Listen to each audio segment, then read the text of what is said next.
Hello everybody. Today I'm here with the Disney Heroes Battle Mode Update 4.2, and today we have gotten Agent P from Phineas and Ferb. Finally we're getting Phineas and Ferb characters. Well, at least Agent P for now, but let's take a closer look at him. I honestly think he looks a little strange. I don't know why. Maybe it's just because we can't really see his legs in this. He almost just feels like he's this long noodle that could go on forever because we don't know where his legs are here. But I also think they just made him like a little too skinny. I don't know. I will of course be doing a comparison to my hero concept that I did for Agent P, which I don't know, I was somewhat happy with him, but ultimately, you know, he's just this blue cylinder with a hat and a beak, so it really wasn't all that impressive. But I mean, we both have that kind of action pose going on. Like I said, this one is a little skinny, but it certainly has a bit more of the feeling of the game where it has a bit more of those angular spots. Although I feel like our hats are very, very similar. But just in general, it is so amazing to finally get Phineas and Ferb characters. It was really the one series I've been wanting to get for a long time. And I'd really love to get Phineas and Ferb, probably more so than Agent P. Although Perry makes a lot more sense for a fighting game to have him in it. But there are so many different inventions that Phineas and Ferb use that I think could work so well. And other Phineas and Ferb characters would be cool too. You know, we eventually got we got a whole team of Kim Possible characters, all 5 that we have now. It'd be cool to have something like that for Phineas and Ferb too, and I don't know if it's even possible, but even just getting Perry himself, if that's all we get, that's pretty cool that we at least got him. And all TV show characters I think are always really fun, since we typically just get regular Disney stuff, sometimes Pixar stuff. The TV stuff is really, really few and far between. It'd be fun to see some more sometime soon as well, so hopefully that's a good sign for that. But he's going to be a damage hero and is obviously going to be the next prize wall on August 11th, which is a while from now. But it's the same schedule as always. It's always kind of weird when they give these patch notes way before the character actually comes out, but yeah, we got a while to look forward to unlocking him.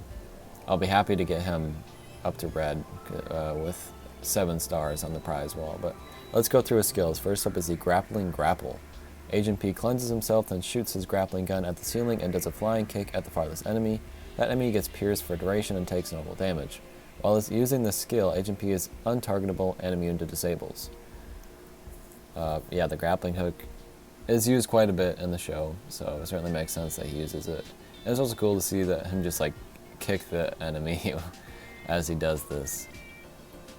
It says ceiling. There's really no ceiling in the game. I don't know if it'll just be the top of the screen or it'll go off screen, but next up is Hazardous Hat. Agent P throws his hat at the farthest enemy and then waits for it to return. As the hat passes by enemies, it deals normal damage on the way there and back. The farthest enemy will take both instances of damage. During this time, Agent P is immune to disables. Now this is a skill I hadn't really thought of him doing, but it certainly makes sense. I think he's done that quite a bit in the show actually. Just using his hat to hit like a lever or something when he's in a trap. So, it certainly makes sense. Next up is Platypus Slap. Agent P slaps all nearby enemies with his tail, dealing normal damage and stunning them for a duration. Agent P will also knock back enemies in different directions depending on their role. Support and control enemies will go towards his side of the battlefield, while tank and damage enemies will go towards their side of the battlefield. That is really strange. I feel like I've never seen that. Depending on their role, different things happen. That's crazy, but him slapping someone with his tail is really funny and would be really sad if they didn't include that. Next up is Watch Out. Every few basic attacks, Agent P fires his Watch laser at the farthest support or control enemy.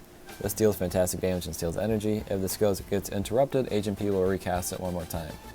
So again, this is targeting support and control enemies. What if they don't have any of those on their team? I don't know. I genuinely feel like I've never seen that before, but maybe it has happened. I'm not sure.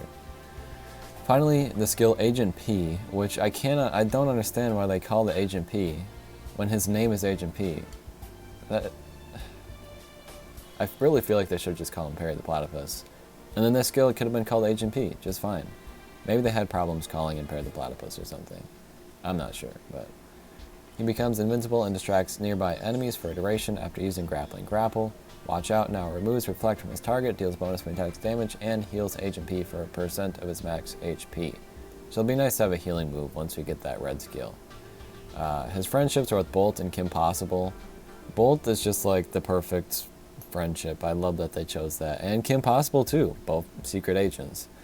I love the Bolt one more than Kim Possible, but Kim Possible made the most sense for sure. Like, if they didn't include him with Kim Possible, it'd be like, why? That's such a missed opportunity. But that's awesome. Obviously, if Phineas and Ferb come, it'll make a lot of sense that they're paired up with Barry here. Although, for most of the show, they don't know him as the agent. You know, in the movie, they know him as such. So I don't know how they would go about doing a friendship with him like that. But anyways. The new hero locations and content adjustments, he'll be in the prize wall, as we mentioned.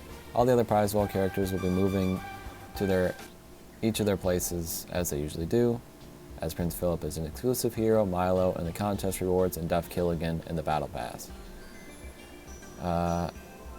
And then the shop refreshes, which will happen on July 31st. So Void will be in the Coliseum token crates, Princess Aurora in the guild crate, Flick in the City Watch, Wasabi in the Creep Surge, Flynn Rider in the Arena, Crackerjack in the Coliseum, Clawhauser in the Heist, and King Triton in the Guild War shop. Really nothing to know other than Flick, who people are able to get him now that he's been replaced. And then this is a full app and server update that is currently planned for Tuesday, August 2nd. Since we really don't know of any other heroes than Kuzco, I would imagine we'll probably get data mines. But yeah, it's a super exciting update. I hope it brings in people who haven't played the game maybe to play a really cool character. I love Agent P, and I hope we get more Phineas and Ferb characters, but we'll just have to wait and see. But what do you guys think of Agent P? Are you excited to see him? Anyways, on Tuesday we will have the app update, so I will see you then. Goodbye.